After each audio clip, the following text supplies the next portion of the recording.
Hey there, HorseCenter fans. Happy New Year, and let's start the Kentucky Derby Trail. Matt, we got races coast to coast. We sure do. And they start out on New Year's Day in New York on Friday, and then two on Saturday on either coast. I'm ready to talk three-year-olds, Matt, even if as of time of this taping, they're not yet three-year-olds, they're about to be. Watch it all right now here on HorseCenter. Welcome to another edition of HorseCenter, everyone. I am Brian Zipsy, and as always, I have the excellent pleasure of being joined by my co-host out in the East Coast. That's Matt Schiffman. How are you today, Matt?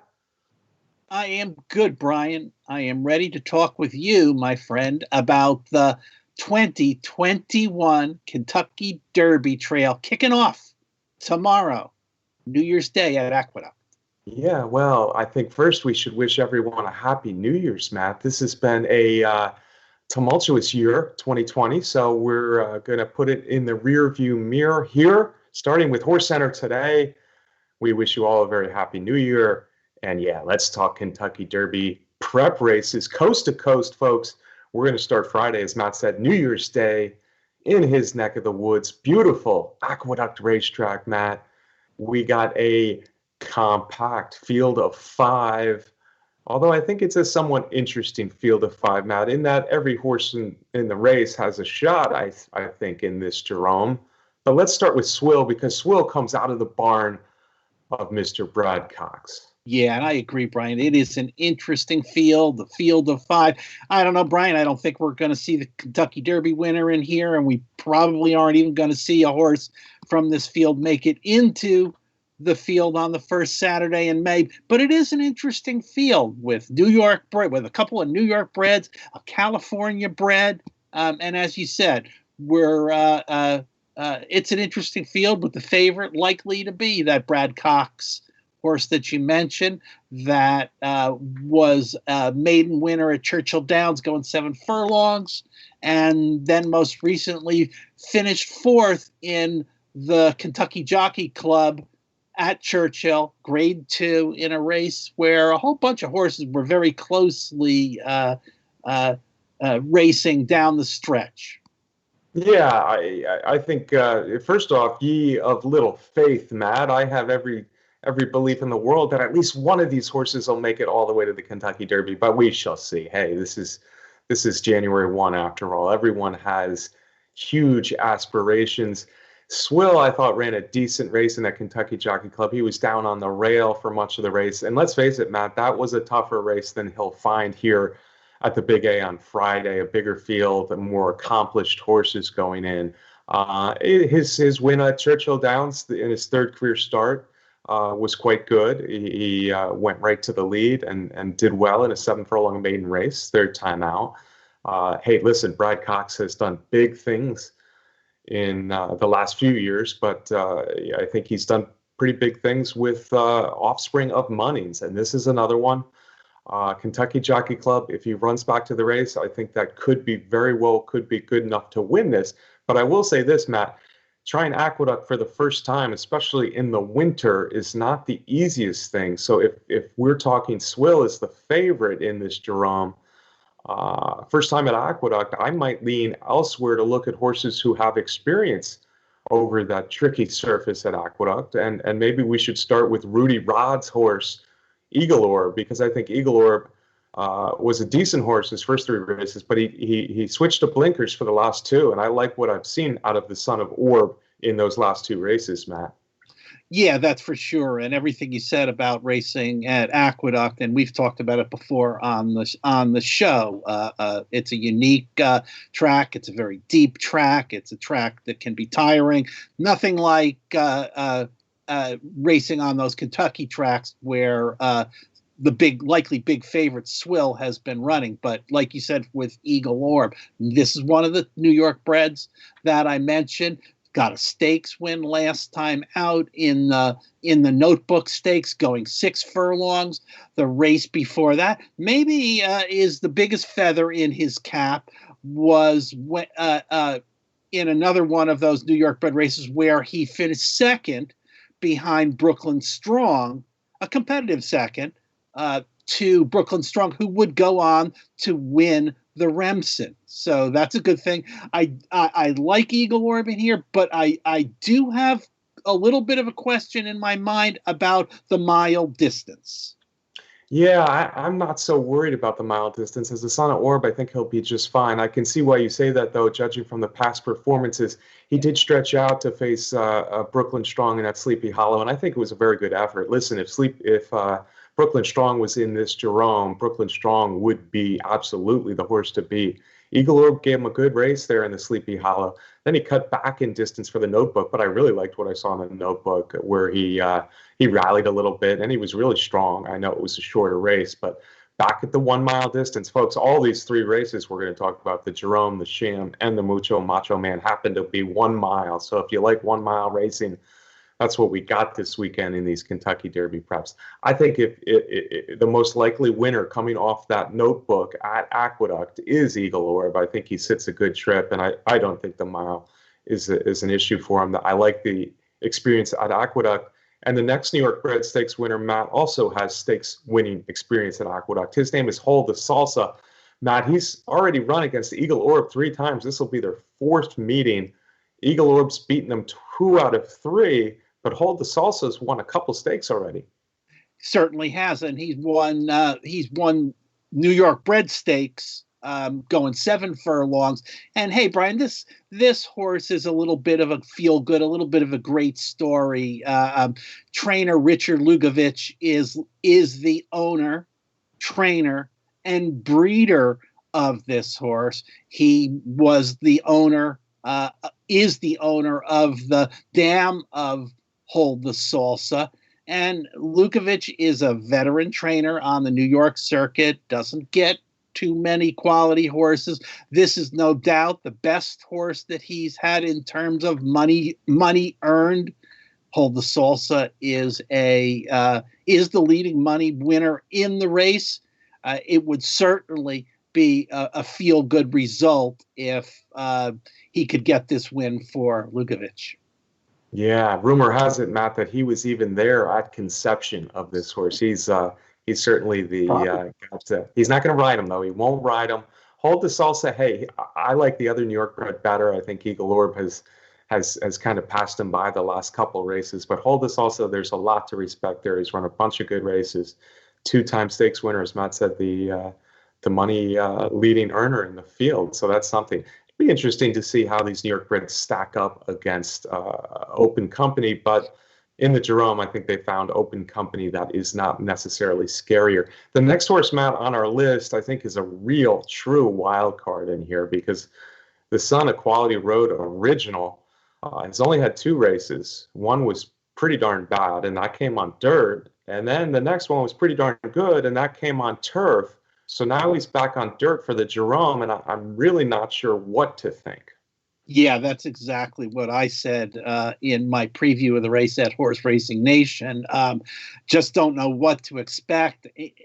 And to add on to what you said, that was a wet, yielding turf course for Original when he had that victory, and it was a wide open, it was a front-running, easy victory for the horse. I have to assume that trainer John Terranova is saying to us, let's just toss out that first race on the dirt. I think this guy can run on the main track, but like you said, I don't know what to expect.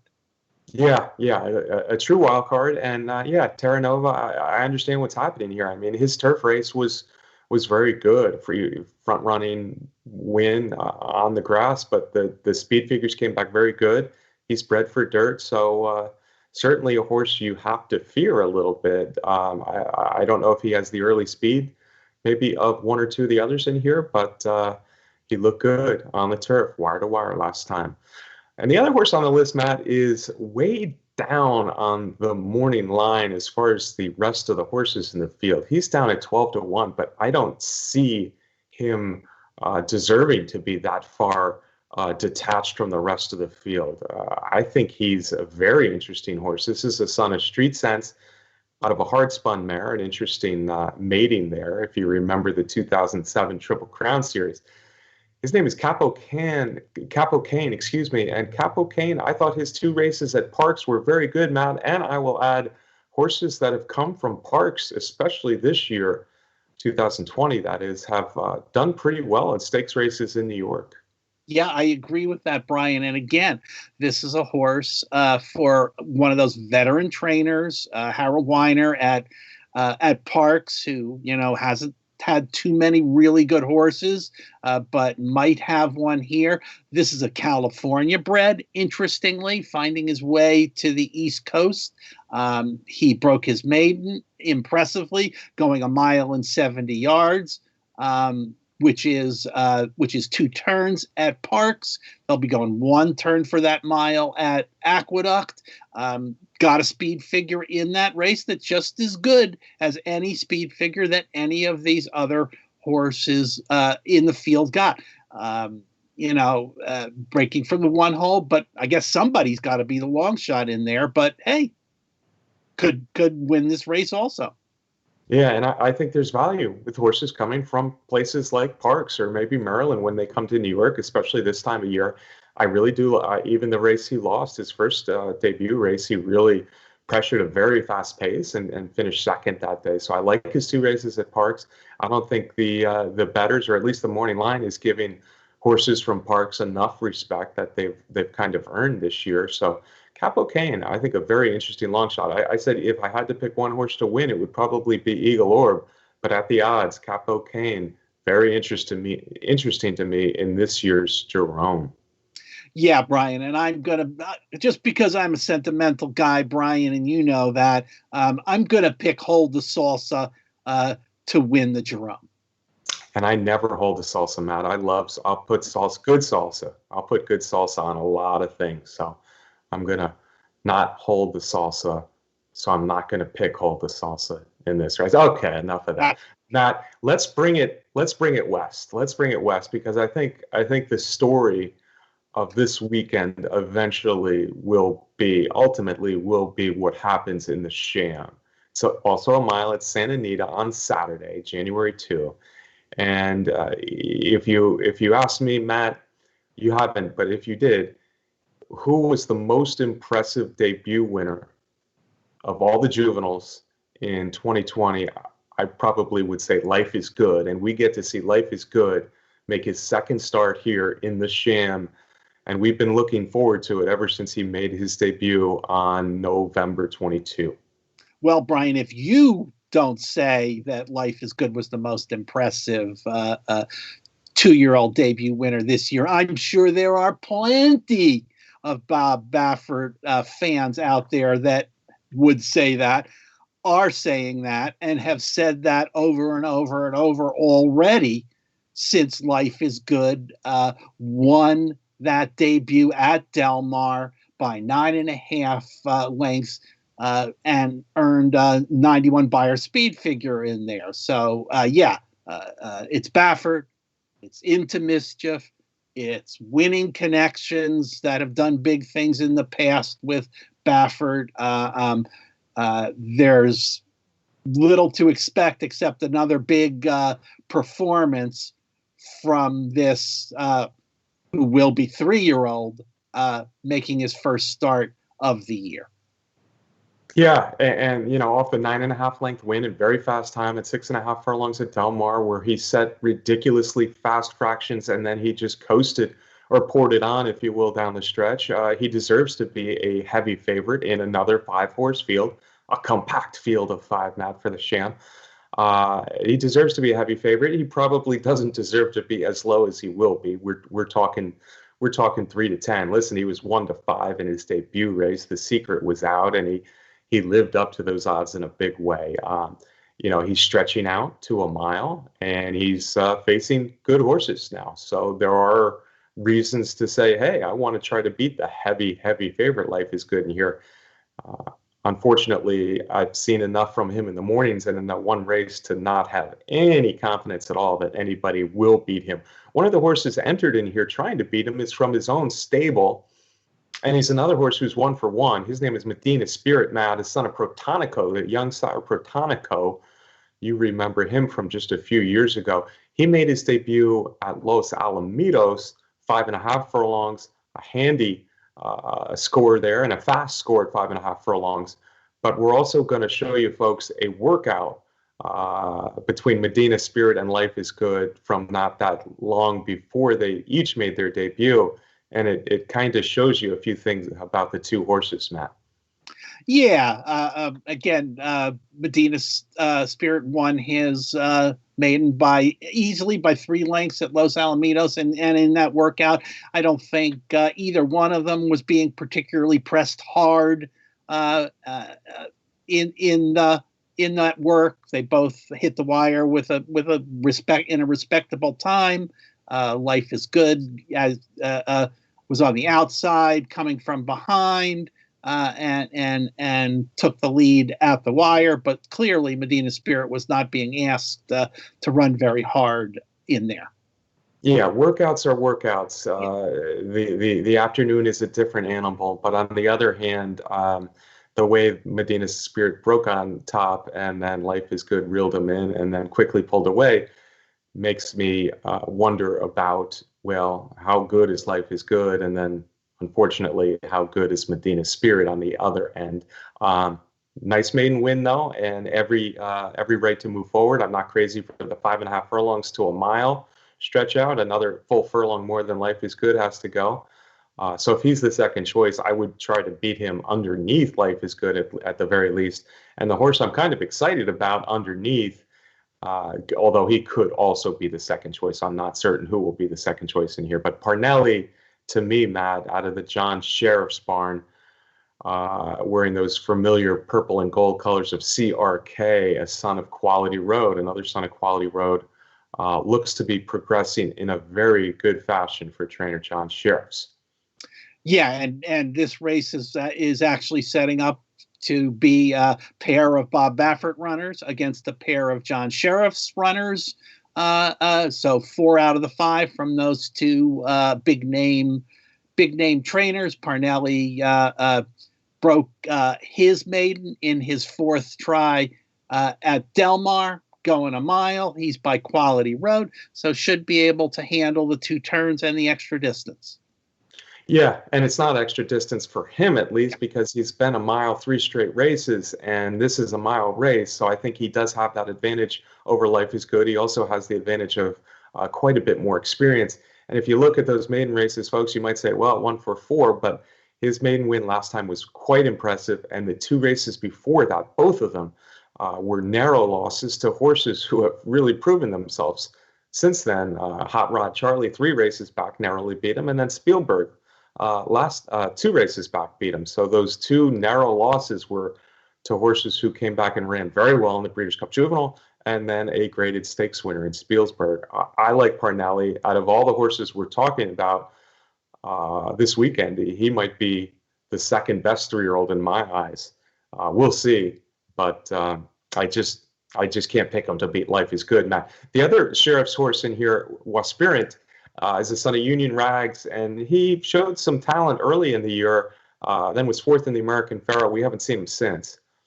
Yeah, so it's off of that race. Won his maiden special weight in his 2nd start at Del Mar, and then finished 4th in the American Pharoah, Grade 1.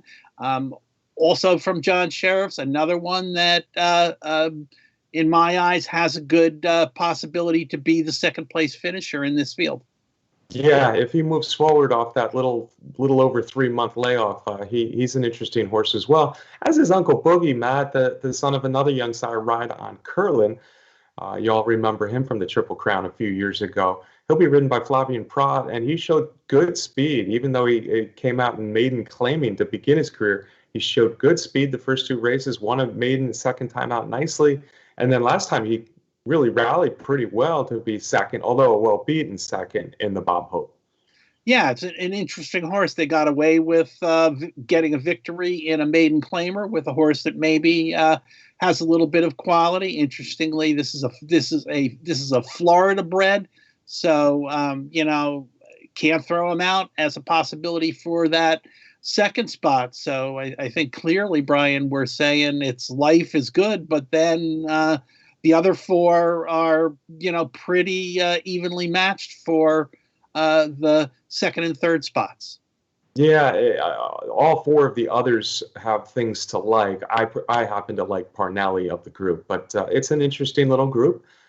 All eyes on Life is Good, though, as he makes his highly anticipated second start and stakes debut Saturday in the Sham. One more stake to talk about, Matt, and unlike the other two, it's not a small field, and maybe there aren't any standouts in here. The Mucho Macho Man at Gulfstream Park on Saturday, also a mile, has drawn 10 horses, and I literally think 7, 8 of them could win this race.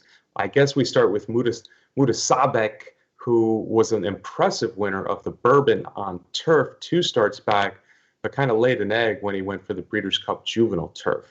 Yeah, that that performance, 10th place in the Breeders' Cup Juvenile turf, was certainly a head scratcher for Mutasabek, who is trained by Todd Pletcher and runs for Shadwell. That was an extremely impressive victory in the Bourbon from last to first, after a very, very wide move, turning for home, but made up a ton of ground. And if he can get back to running like that, he's probably going to be hard to beat in this 1 mile at Gulfstream, which is a one-turn mile. But we have to remember that this horse has run well on the dirt also. Began his career with a debut victory at Saratoga on the dirt and came back and ran third in the Hopeful. So he's got some quality dirt in there in this Mucho Macho Man, which is not a Derby points race, but typically is the kind of race where trainers are sticking their toes in Derby Trail water to see if they've got a horse that can continue. Absolutely, and Mutasabek very well may be. As you said, his maiden debut performance at Saratoga was very impressive. He was well beaten in the Hopeful, but he did get third. And he's a son of Into Mischief, who you certainly would expect would be able to handle the dirt. So he's probably the most proven horse in the race. But back to dirt, we'll see. Todd Pletcher usually knows what he's doing, especially this time of the year at Gulfstream Park. Matt, I think we should also look at Pick and Time a little bit. Pick and Time, I think we're going to always root for a little bit as a New Jersey bred. But he won some good races, including the Nashua stakes before really a bummer of a performance, but that was a sloppy track for the Remsen. Yeah, and I was surprised when the entries for the Jerome came out. I was expecting Pick and Time with his experience at Aqueduct to be in that field, and didn't quite know why. And then when the entries came out, I saw his name in the Mucho Macho Man. I understood why, and he's got a lot of experience. He won his debut back in the summer at Monmouth Park. He won the Nashua at Aqueduct nicely. And as you mentioned, I think we can give Pick and Time an excuse for that sloppy track in the Remsen, trained by Kelly Breen, who does good work wherever his horses run. Yeah, and we've got to make sure that Kelly Breen notifies you when he ships a horse down south from now on, Matt. So you're not surprised by these entries anymore.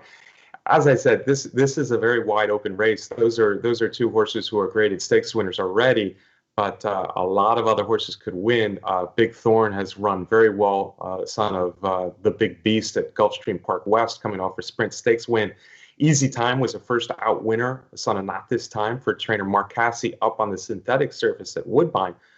Giraffles, son of Social Inclusion, another young sire to maybe watch out for Gustavo Delgado, looked good in rallying in his debut win.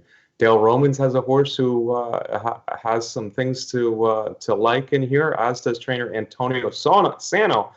But Matt, I'm kind of looking for another one for my top pick. I think Safi Joseph's horses, the secret's out on Safi Joseph now, and he's got 2 in here. I like Awesome Jerry as my lukewarm top pick. The son of Liam's Map has had plenty of stakes experience the last 2 races with pretty good performances. I could see him breaking through on Saturday in the Mucho Macho Man. How about you? Who do you like out of this rest of the Triple M Field. Well, and no doubt that Safi Joseph does his best work when his horses are running on his home base at Gulfstream Park, and I don't know, I think Awesome. You said breakout. I think Awesome Jerry has broken out almost as much as any of the other horses in this field.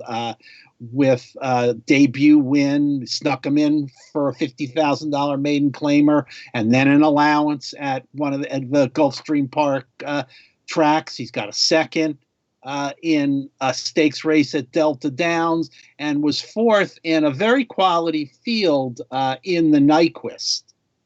Yeah, absolutely. I guess what I meant is he hasn't broken through with the stakes win yet, and he'll be my top pick in here. Do you like anybody else of the ones I ran down quickly, or?